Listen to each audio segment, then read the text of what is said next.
Kaduda-duda po. Pakinggan natin mga kababayan yung naging payag ni Atty. Matibag. Papayagan natin ilan na magsalita ni Ganon. At alam natin, pag dito sa korte, wala mawawala ng visa yung kanyang mga sinabi. Dahil yung background niya, halimbawa, may mga kaso pala siya ng perjury, may mga kaso pala siya ng istapa. It goes to the credibility of the person who is saying. Meron pala siyang kaso ng mga extortion. Kaya kailangan natin i-validate. And let's be honest about it. Alam naman natin, nagbabakbakan politically. And we're in the middle of it. So kailangan natin dito, ipakita talaga na balansin yung ginagawa natin. We are not saying we're not investigating our allegation, but first, teka muna, you have to prove not only the word and the thrust of your claim, but also your personality to say those things. Ako na lang, as a lawyer, speak as a lawyer, pag tinignan mo, halimbawa, At sabi ni Atty. Carlo Ibanez, pag patunayan na piniki nila yung mga kwento nila, perjury.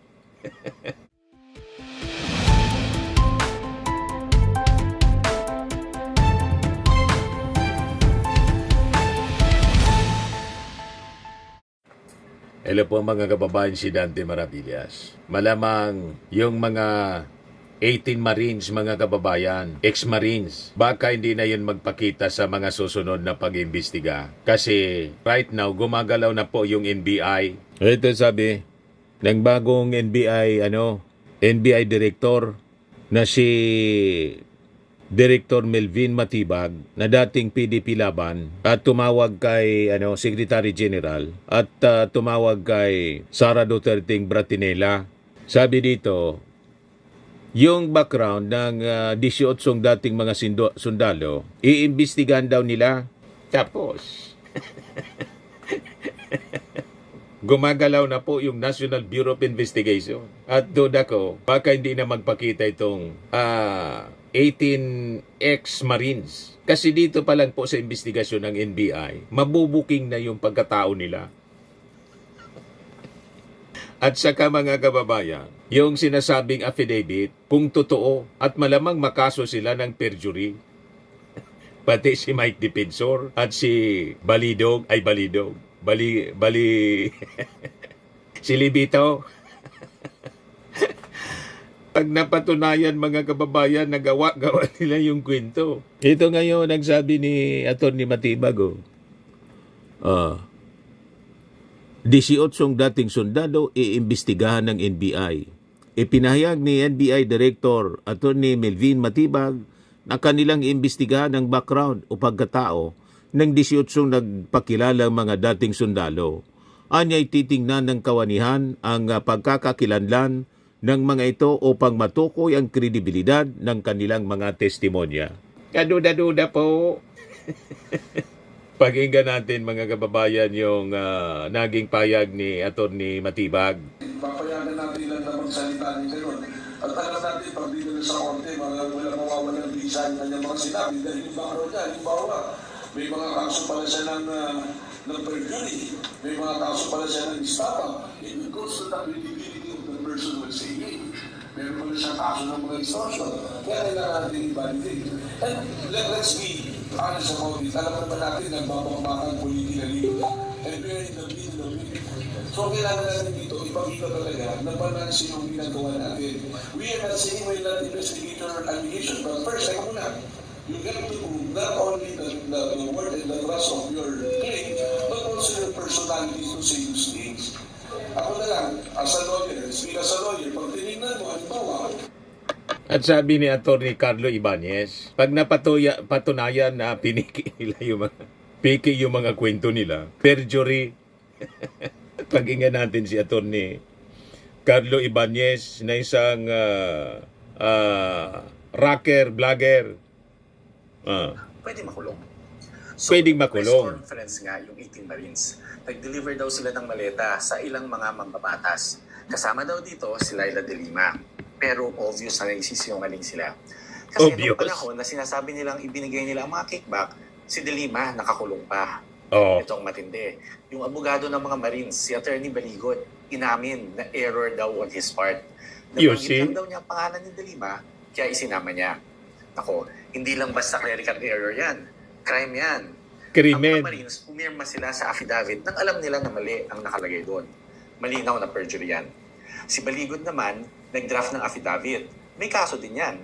Kung alam Oh, niya diba? na walang factual basis ang inclusion, pwedeng siyang ma-implicate as principal by inducement or Patong-patong na as kaso. co-conspirator. This is not just a typographical error. This is an imputation of a crime. Inakusahan nila si De Lima na gumawa ng krimen. Kaya bukod sa perjury, pwede din silang kasuhan ng lalo na at nagpa-press conference Pwedeng sila. libel daw. Libel is a public and malicious imputation of a crime that tends to dishonor or discredit a person. Accusing someone of receiving kickbacks is accusing them of a crime.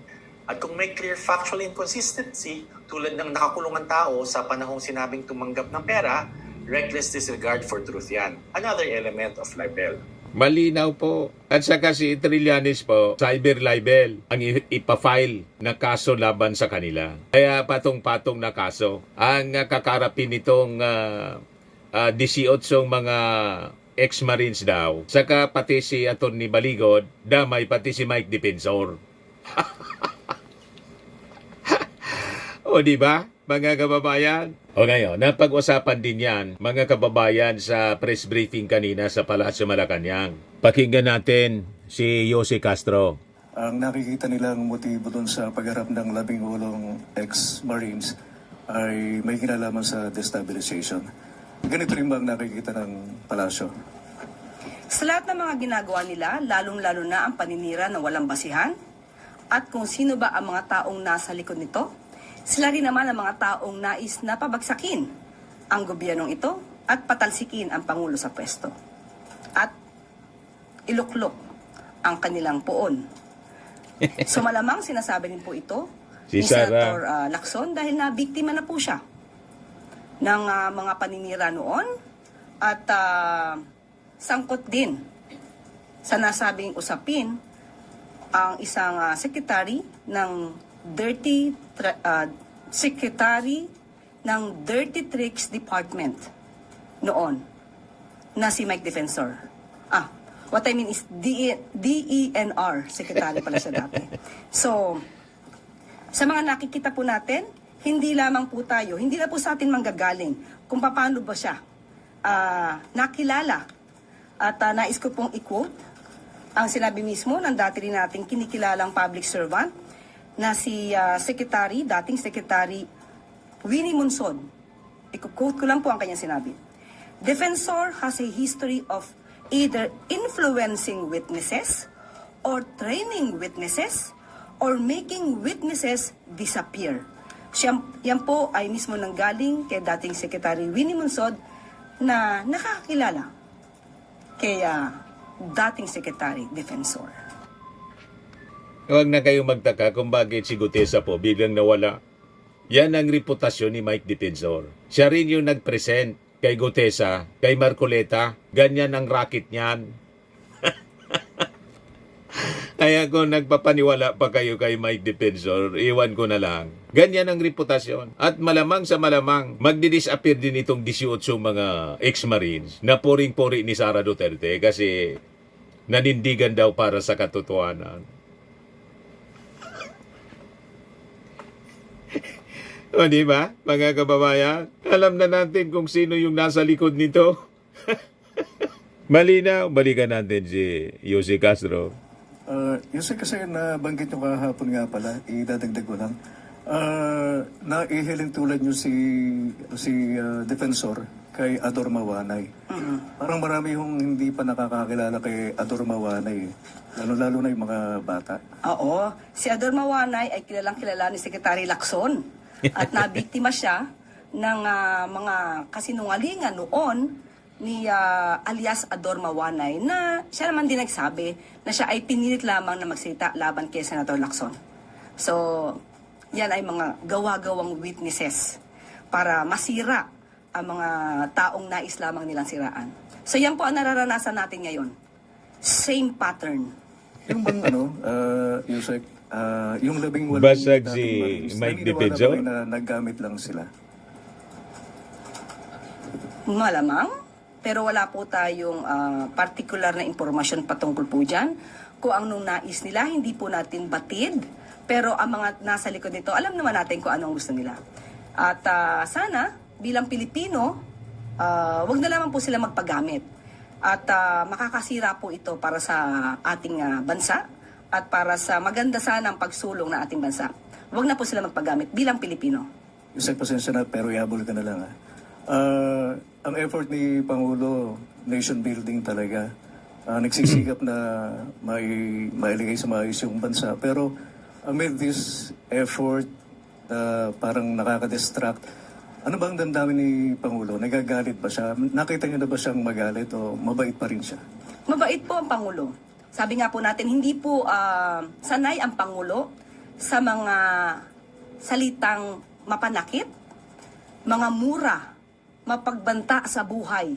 Hindi po sanay ang Pangulo dyan. Pero makikita po natin sa sa huli niyang forum kung saan sinabi nga po niya na ang kailangan ng bansa o para maiangat natin taong may kaalaman. Taong magaling sa ekonomiya, magaling sa mga issue ng inflation, paggawa ng trabaho, at hindi para lang manira. Totoo po, yung ating Pangulo napakabait. Di man sila pinapatulan, di man sila pinapansin. Sub-sub lang sa trabaho yung ating Pangulo. Galing pa nga lang sa Cebu para ayusin yung production ng mga relief goods ng DSWD. Tingnan naman ninyo po ang ating Pangulo. Mga volunteers ito na mga mag-aaral na nagpunta sa Visayas Disaster Resource Center sa Mandawi City. Galing doon yung ating Pangulo, mga kababayan. Dito ginagawa yung packaging ng mga food packs ng DSWD. Ito mga volunteers ito, kasama yung mga Boy Scouts, mga kababayan. Di ba? Tingnan naman ninyo yung ating Pangulo.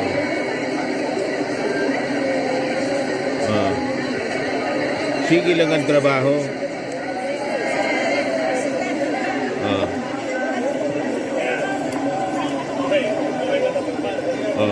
Naupo na lang yung ating Pangulo kasi hindi makita yung hindi makita yung nasa likod niya, mga bata.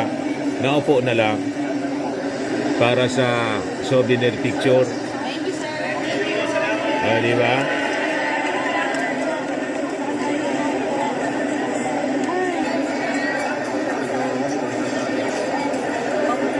Galing sa dyan, mga kababayan, production area ng DSWD, so yung packaging ng pagpapak ng mga relief goods.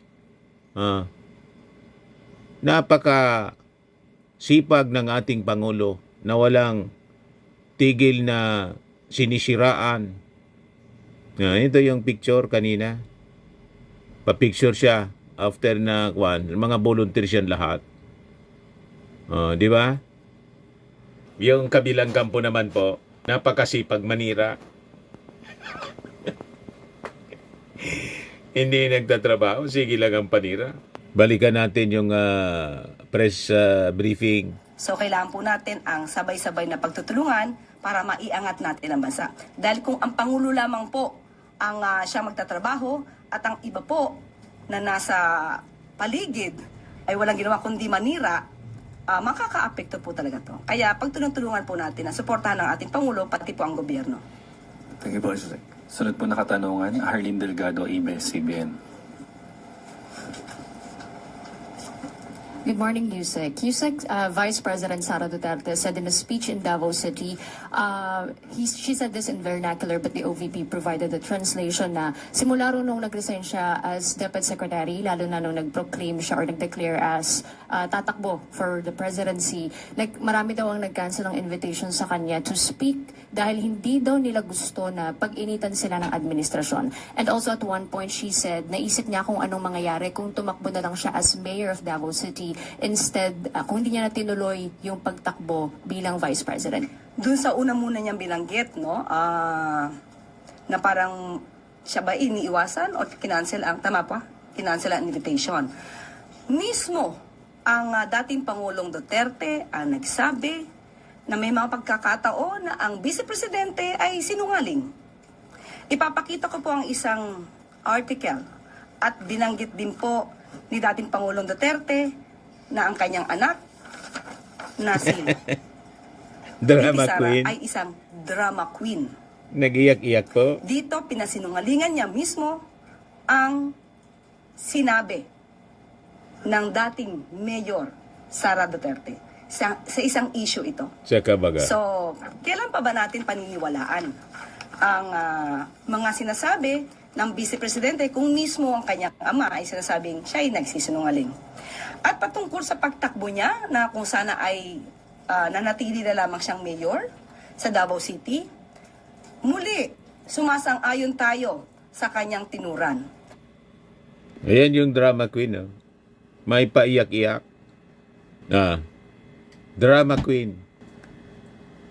Pang 2028 election ito, mga kababayan. Pag naniwala pa kayo sa drama niya, hindi nabudol kayo. Ang tumawag mismo sa kanyang drama queen, tatay niya. Nabi ni Yosikas, pinakita. Ano ba, mga kababayan? Mas maganda po nga sana kung nanatili na lamang siyang mayor sa Davao City at nahalal natin ang isang Vice Presidente na tutulong sana sa ating Pangulo. Hindi isang Vice Presidente na magtatrabaho, mag-aaksyon at hindi bakasyon at hindi puro paninira ang gagawin sa ating Pangulo.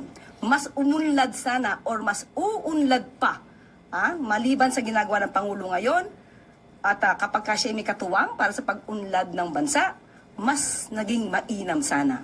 Pero sabi nga natin, nasa huli ang pagsisisi.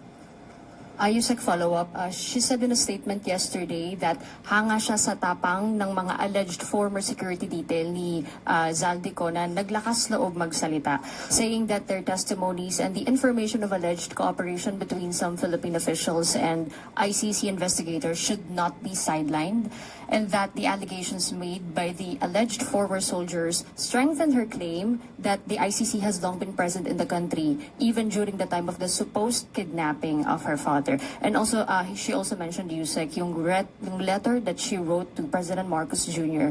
and who said na we will not cooperate in any way, shape, or form. Allow me to quote her, Yusek. She said, ang usaping ito ay hindi usaping pampolitika, hindi ito simpleng alitan ng mga personalidad. Ito ay tungkol sa pangunahing prinsipyo ng ating pambansang soberanya. Soberanya? Are we talking about sovereignty? Unang-una, ang Pangulo natin, ang Pangulo Marcos Jr., sa kanyang sona, sinabi niya, not even square inch of our territory will be surrendered to any foreign power. Hindi hinayaan at hindi hahayaan ng ating Pangulo na ang ating mismong teritoryo ay mapatrol ng anumang Coast Guard, kundi Philippine Coast Guard lamang. Hindi natin gagawing probinsya ang ating bansa ng ibang bansa. So patungkol po sa sinabing pakikipag-cooperate sa ICC, nananatili po tayo na ang ginagawa lang ng administrasyon ay ang pagtupad sa sarili nating batas at ang ating obligasyon sa Interpol. Pati na po ang tinatawag nating residual obligation.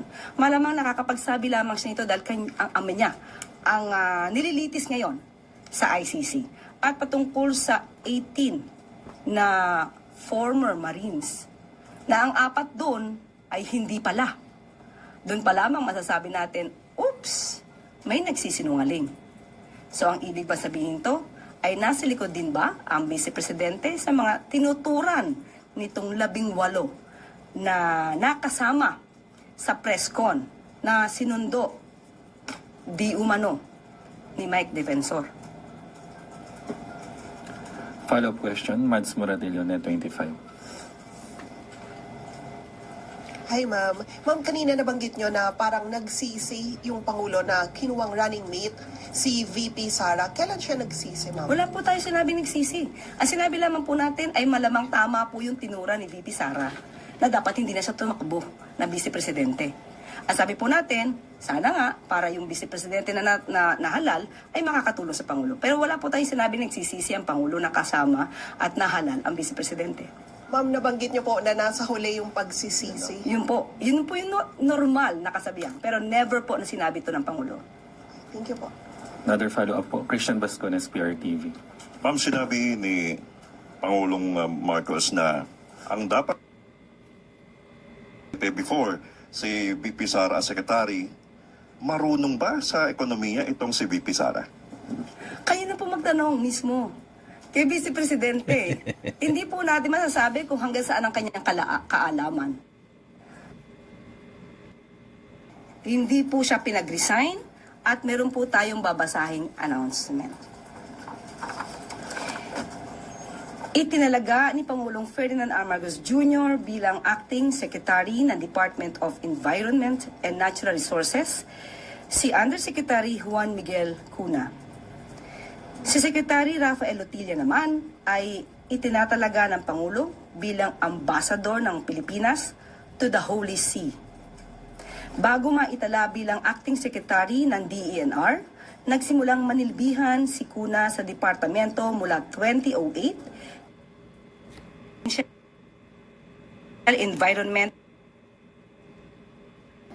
upang masiguro ang tuloy-tuloy na operasyon sa DENR. Nagpapatuloy ang matiwasay na transisyon sa pagitan ni na Secretary Lotilla at Cuna. Samantala, nagpapatuloy naman ang proseso ng pagpasa ng mga pangalan ng acting secretaries para sa kanilang confirmation. Ma'am, kailan po na-appoint as ambassador to the Holy See si Secretary Lotilla? Ibibigay ko po sa inyo ang papel.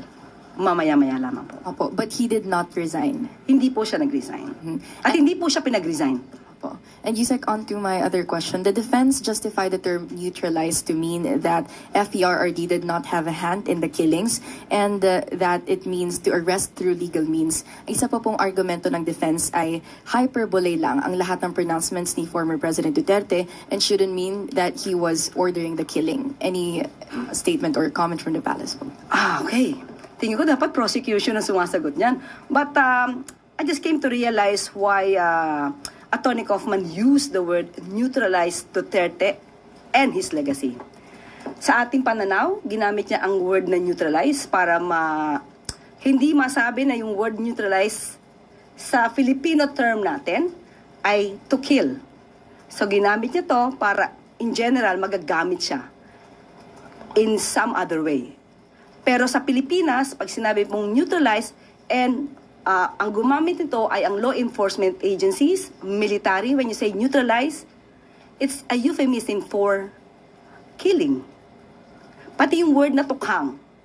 Sa Filipino term, pag sinabi mo na tukhang ka o itotokhang ka, it means kill. So, maaaring depensa nila yon, hindi natin sila masisisi doon. Trabaho po ng abogado yon. Especially po ay siya naman ay binabayaran ng pamilya Duterte or may natatanggap siyang professional fee for that. Follow-up question, Maricel Halili, TV5. Good morning, Yusek.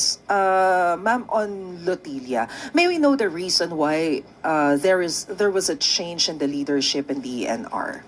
According to what we have heard, ang sinabi po ay mas nais ngayon po ni Secretary Lotilla ng lighter assignment. So, yun lang po ang naibigay sa ating information. Why, bakit po lighter assignment? Ambassador to the Holy See. Baka lagi po siya magdarasal. But has something to do with his confirmation as part of the cabinet? I was not informed about that. Yun lang po. He chose to have a lighter assignment. Thank you, ma'am. Thank you. Sunod na tanong, Christian Bascones, PRTV.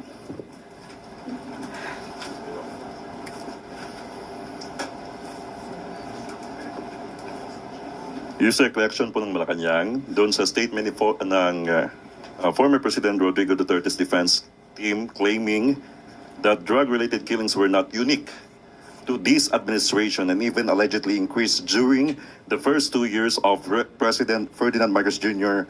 cited the Haas Project and claimed drug-related killings remain sky high even after former President Rodrigo Duterte left office. Pag-amin ba yun na talaga may patayan sa panahon ni dating Pangulong Duterte? Unang-una, nakakapagtaka na ang kliyente po niya rito ay ang dating Pangulong Duterte. Pero bakit ang mata niya nakafocus kay Pangulo Marcos Jr.? Depensa po ba niya to? Kasi kung depensa po niya ito, nakakatawa. Pero kung may basihan ang sinasabing ito, ang Pangulo, alam po natin, ayaw po ng marahas na paglaban sa illegal na droga. Kung ito po ay mabibigyan ng ebidensya at meron talagang dapat na mapanagot, ang PNP po, CIDG, NBI, kinakailangang mag-imbestiga rito kung mayroong sapat na ebidensya. Hindi po palalagpasin ng Pangulo ang mga abusado. So ibig sabihin po ba, open yung government to any independent review or investigation to clarify this matter as soon as possible? Kailangan po kung ito po'y nadinig. Pero dapat kung sino po ang nagsasabi nito, kung sino po ang nagbibigay ng ganitong klaseng impormasyon, dapat kompletohin nila, hindi numero lamang. Kung saan nangyari, sinong involved, hindi po na naisin ng Pangulo na may lumusot na mga abusado. Salamat. Follow-up question, Darlene kay GMA7. Good morning, Yusek. Related po doon, according to the DAS project, there have been 1,183 drug-related killings during the Marcos Jr. administration as of February 23, 2026. What is the palace statement on this? That's why. What I've said, if there's pieces, if there are pieces of evidence that can be submitted, then that's the right time to investigate this matter. Hindi po gugustuhin ng Pangulo na mabahira ng administrasyon na ito ng madugong extrajudicial killing dahil hindi po yan ang kanyang legasiya. Will the palace be ordering a motu proprio investigation or dapat ba may mag-complain? Saan po manggagaling ang impormasyon? Kung sino po ang nagsabi niyan, magbigay agad sila ng kanilang mga detalye sa PNP, CIDG, NBI para ito po ay maimbestigahan. Hindi po kailangang mag-utos pa ang Pangulo. Trabaho po ito ng mga investigative bodies natin para kung sino yung dapat managot, dapat na managot. Yusek, for the record, what is the President's directive in dealing with illegal drugs, pati mga drug-related arrests? How is it different from the previous administration? Even before, ang sabi ng Pangulo, walang dugong dadanak. Hindi po niya ginugusto ang extrajudicial killings. Ang pagsugpo sa iligal na droga ay may tamang pamamaraan. Lagi pong pinapanatili ng Pangulo ang tinatawag nating due process. Kailangan madinig din po ang mga taong inaakusahan.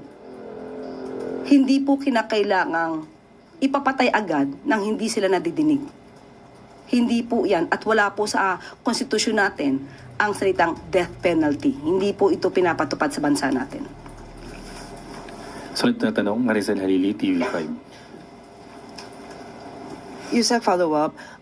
In an interview, Attorney Kaufman was asked if he has a message for you, and he said, if she wants to invite me to Manila, I'd be happy to come in and discuss the interim release of Duterte.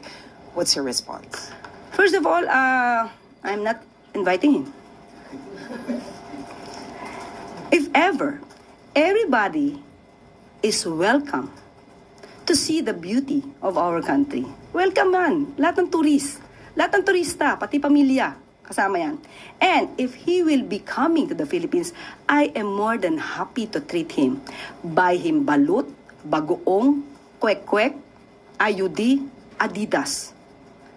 But I will not discuss about the interim release because it has already been dissolved by the ICC.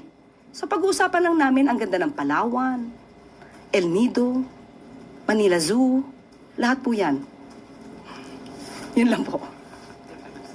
Sunod na tanong, Ann Soberano, Bombo Radio. Yusek, good afternoon. Yusek, sa nagpapatuloy na pagdinig po ng ICC sa kaso ni XPRRD, may nakikita po ba ang Malacanang na legal o diplomatic implications para sa Pilipinas habang patuloy po itong proseso sa ICC? Sa ngayon ay hindi naman po nagiging issue ito dahil malamang ang makikita lang ng ibang bansa sa bansang Pilipinas ay hindi po nagtotolerate ng anumang kriminalidad, hindi po nagtotolerate ng anumang pang-aabuso. Okay. Follow up lang din, Yusek. Paano po titiyakin ng Malacanang na ang isyong ito ay hindi makakaapekto sa kasalukuyang foreign relations sa Pilipinas at sa tingin po ba ng palasyo may epekto ang kasong ito sa political climate ng bansa habang papalapit po ang 2028 election? Kung ang isang tao ay mag-iisip kung ano ba ang ginagawa ng Pangulo at ng administrasyon na ito, mas gugustuhin po nila ang nangyayari ngayon. Dahil ang Pangulo umaayaw sa abuso. Umaayaw sa mga feeling above the law.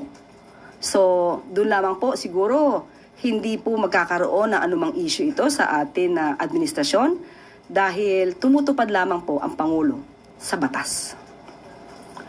Sunod na katanungan, Let Narciso, DZRH. Yusek, sa confirmation hearing po ng CA, kinumpirma ni PSC Commander Abayon na walang security personnel ang PSC na naka-assign kay Senator Amy. Ano po ang paliwanag ng palasyo dito? Naipaliwanag na po yan. So, yun na lang po. Doon lang po tayo sa ano po sinabi ni Admiral Abayon. Hanggang doon na lang po tayo. Ang binanggit niya lang po ay pag-upo niya ay wala na talagang naka-assign kay Senator Amy. Wala naman pong kinalaman yung rift between PBBM and his sister? Wala po. Hindi po ganun ang Pangulo. Kahit nga po kung ano-ano man ang sinasabi laban sa kanya, ng sarili niya kapatid, hindi po nagre-react ang Pangulo na negatibo sa kanyang kapatid. So, wala po. Wala pong kinalaman yan. Last na lang po, wala po kayong impormasyon kung tinanggihan ba ni Senator Amy yung security detail from PSC? Naku, mas maganda po siya po ang tanongin dahil nandun naman po siya kahapon at mukhang hindi naman din po siya kumibo. Sunod na tanong, Maricel Halili, TV5. Yusek, on flood control project, it's almost March. Kamusta po yung pagre-review sa 1,000 pages report from ICI? Opo, hintayin na po natin kung anong magiging anunsyo. Kanina lamang po ay nag-follow up po tayo sa OES at hintayin na lamang po natin ang magiging anunsyo dito. Ma'am, napansin ko kasi yung last na report ni PBBM about sa flood control was way back December 18, 2025 when he announced yung arrest kay Sara Diskaya in relation to the Davao Occidental flood control. Bakit ganun po kalaki yung gap when it comes to sa giving of updates on the flood control project? Hindi na ba siya kasama? Is there a change in the priorities of the government? Ang sabi po kasi ng Pangulo sa huli ko sinabi sa inyo, ang sabi niya, we are moving forward. Ang mga pag-iimbestiga po sa flood control projects ay ibinibigay po niya sa ICI, sa DOJ at Ombudsman. Kasama na rin po ang DPWH of course. At ang tututukan po talaga ng Pangulo kung paano pauunlarin ang ekonomiya ng bansa. So sa mga flood control projects, total na simula na po yan. Marami na rin po mga kaso na nairekomendang isampa. Marami na rin pong kaso na naisampa. Marami na rin pong taong mga naaresto at ngayon yung iba'y nagtatago. Marami na rin pong kickbacks na naisoli sa Pilipinas sa ating kabanang bayan. So ang focus po talaga ng Pangulo ngayon ay tutukan ang ekonomiya ng bansa. Yusek, with all due respect, people are asking for accountability and up until now, we still don't have an update about Saldico. So at least, can the government provide us, where are we in terms of looking for Saldico and yung iba pang mga kasabwat? Ang huli pong naibigay sa akin dahil mas maganda pong ugnayan dito ay ang DILG. Sana po talaga, ang law enforcers po talaga ang makikipag-ugnayan sa Interpol. So ngayon may pending po tayong request at hindi po na ibibigay sa atin sa ngayon ano ang status, pero may pending po tayong request for cooperation ng Interpol. So yung mga kababayan po natin, wag po tayong, although alam natin na nakakainip, pero meron po kasing ibang agency na involved, ang Interpol po. So, ang administrasyon po ito at ang gobyernong ito ay patuloy sa pagtatrabaho at paghanap sa mga kababayan natin na nagtatago sa ngayon. Thank you, Yusek. Para po sa huling katanungan, Rafi Ayeng, Daily Tribune. Hi, Yusek. Kung na-receive nyo po yung matrix, yung kumakalat ngayon na sinasabi, ang title is Link Analysis to the Masterminds. Marami pong binabanggit ng personalities dito na nagko-corroborate doon sa sinabi naman ni Gotesa when it comes to delivering of ng billions of money na bribe daw. Any reaction po? So, saan to galing? Sa Dirty Tricks Department Secretary? Sa kumakalat po siya sa online. Online lang. So, hindi pa verified. Pero galing ba to sa mga dating sundalo? Hindi naman. Wala lang. Online lang. So, saka na natin sagutin yan pagka online. It can be fake. Hindi natin alam. Pag verified na, saka natin dalhin dito ang usapin. Hindi na pinatulan ni Yossi Castro. Ito siya, pinapakalat ng Net25 sa social media. Metric link analysis to the masterminds.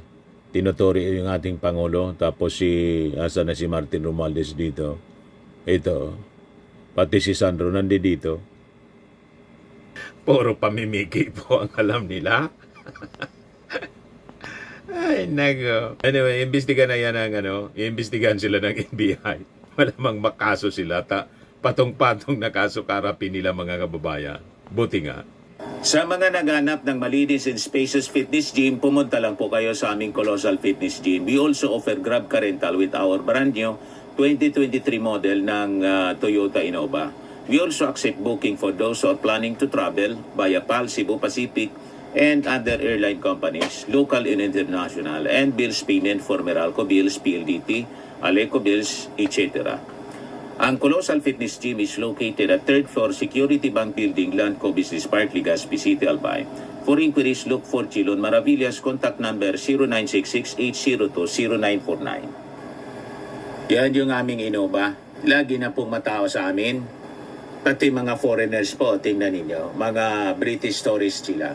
Ang lalaki ng katawan na, mga kababayan, nag-gym sa amin. Ito naman po, Indian National. Ito mga mga European sila.